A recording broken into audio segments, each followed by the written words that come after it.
A Baby Tramp by Ambrose Bierce. If you had seen little Joe standing at the street corner in the rain, you would hardly have admired him. It was apparently an ordinary autumn rainstorm, but the water which fell upon Joe, who was hardly old enough to be either just or unjust, and so perhaps did not come under the law of impartial distribution, appeared to have some property peculiar to itself. One would have said it was dark and adhesive, sticky, but that could hardly be so, even in Blackburg, where things certainly did occur that were a good deal out of the common. For example, 10 or 12 years before, a shower of small frogs had fallen, as is credibly attested by a contemporaneous chronicle, the record concluding with a somewhat obscure statement to the effect that the chronicler considered it good growing weather for Frenchmen.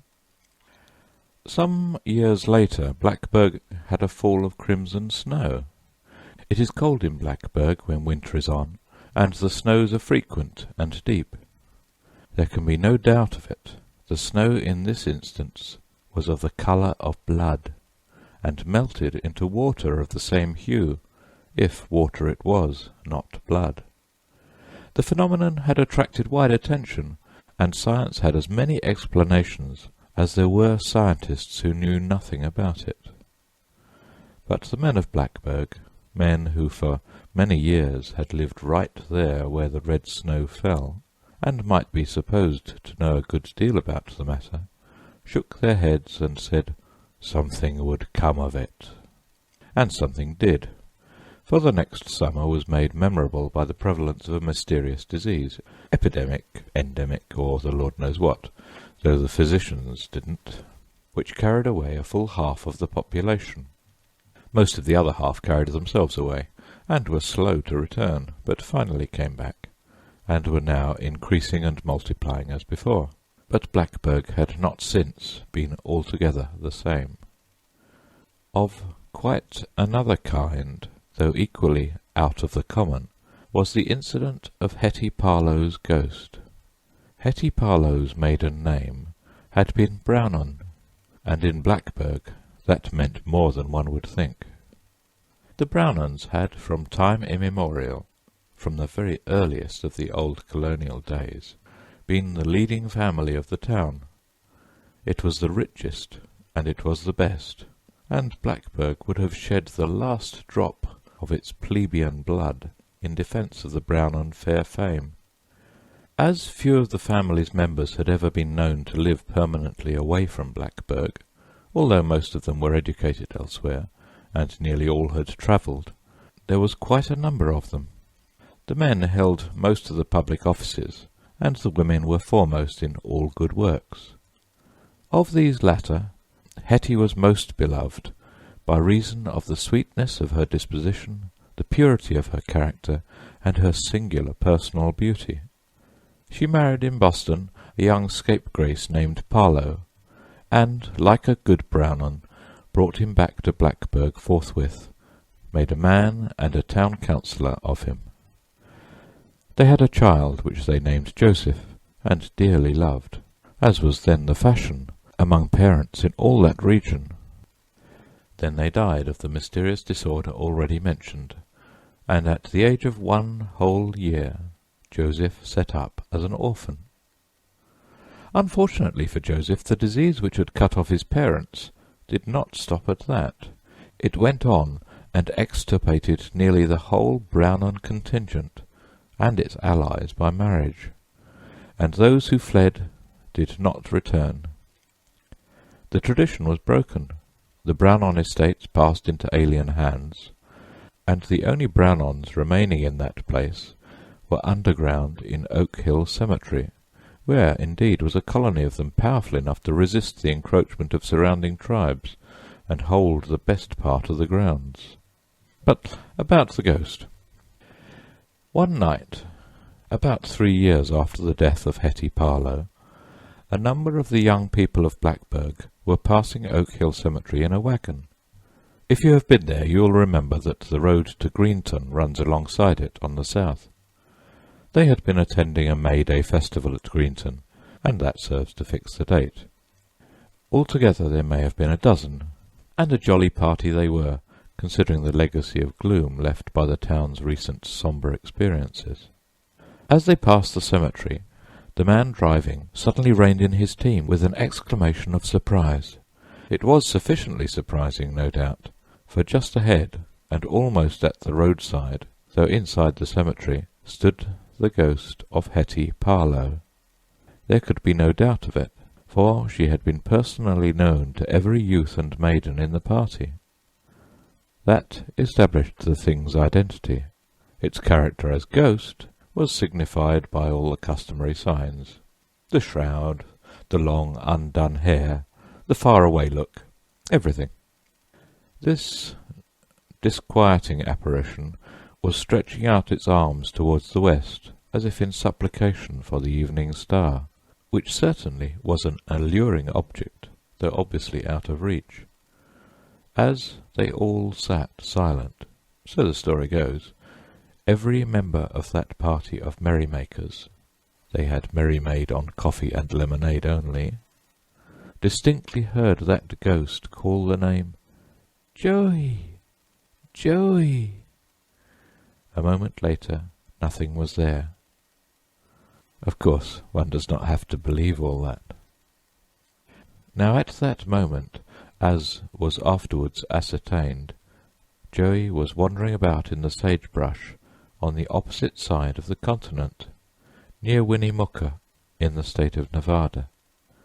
He had been taken to that town by some good persons distantly related to his dead father, and by them adopted and tenderly cared for.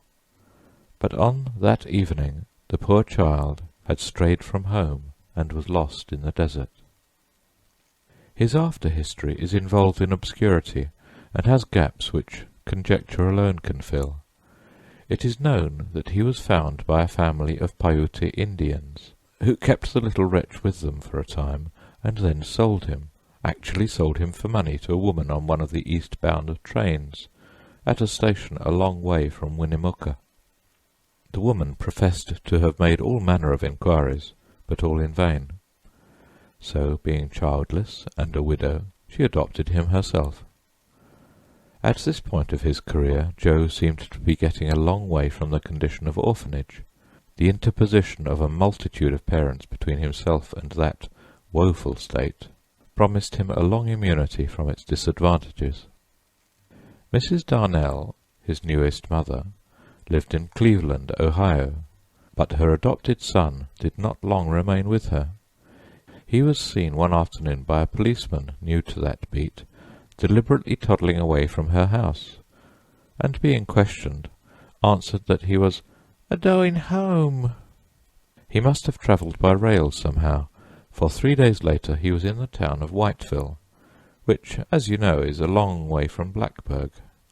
His clothing was in pretty fair condition, but he was sinfully dirty. Unable to give any account of himself, he was arrested as a vagrant, and sentenced to imprisonment in the Infants' Sheltering Home, where he was washed. Joe ran away from the Infants' Sheltering Home at Whiteville, just took to the woods one day, and the home knew him no more for ever. We find him next, or rather get back to him, standing forlorn in the cold autumn rain at a suburban street corner in Blackburg, and it seems right to explain now that the raindrops falling upon him there were really not dark and gummy.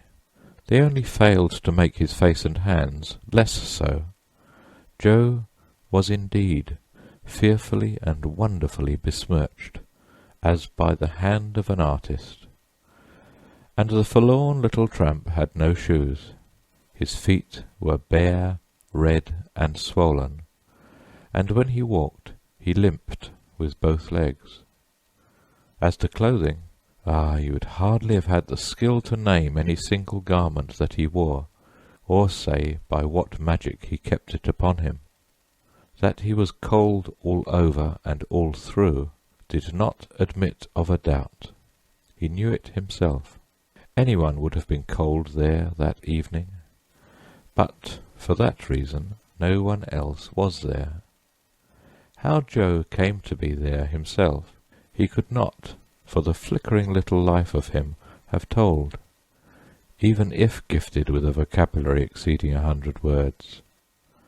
From the way he stared about him, one could have seen that he had not the faintest notion of where, nor why, he was. Yet he was not altogether a fool in his day and generation. Being cold and hungry, and still able to walk a little by bending his knees very much indeed, and putting his feet down toes first, he decided to enter one of the houses which flanked the street at long intervals, and looked so bright and warm. But when he attempted to act upon that very sensible decision, a burly dog came browsing out and disputed his right. Inexpressibly frightened, and believing, no doubt, with some reason too, that brutes without meant brutality within, he hobbled away from all the houses, and with grey, wet fields to right of him, and grey, wet fields to left of him, with the rain half blinding him, and the night coming in mist and darkness, held his way along the road that leads to Greenton. That is to say, the road that leads those to Greenton who succeed in passing the Oak Hill Cemetery. A considerable number every year do not. Joe did not. They found him there the next morning, very wet, very cold, but no longer hungry. He had apparently entered the cemetery gate, hoping perhaps that it led to a house where there was no dog, and gone blundering about in the darkness, falling over many a grave, no doubt, until he had tired of it all and given up. The little body lay upon one side, with one soiled cheek upon one soiled hand, the other hand tucked away among the rags to make it warm, the other cheek washed clean and white at last, as for a kiss from one of God's great angels. It was observed, though nothing was thought of it at the time, the body being as yet unidentified, that the little fellow was lying upon the grave of Hetty Parlow. The grave, however, had not opened to receive him.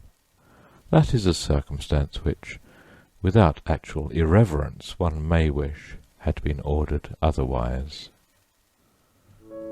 End of story.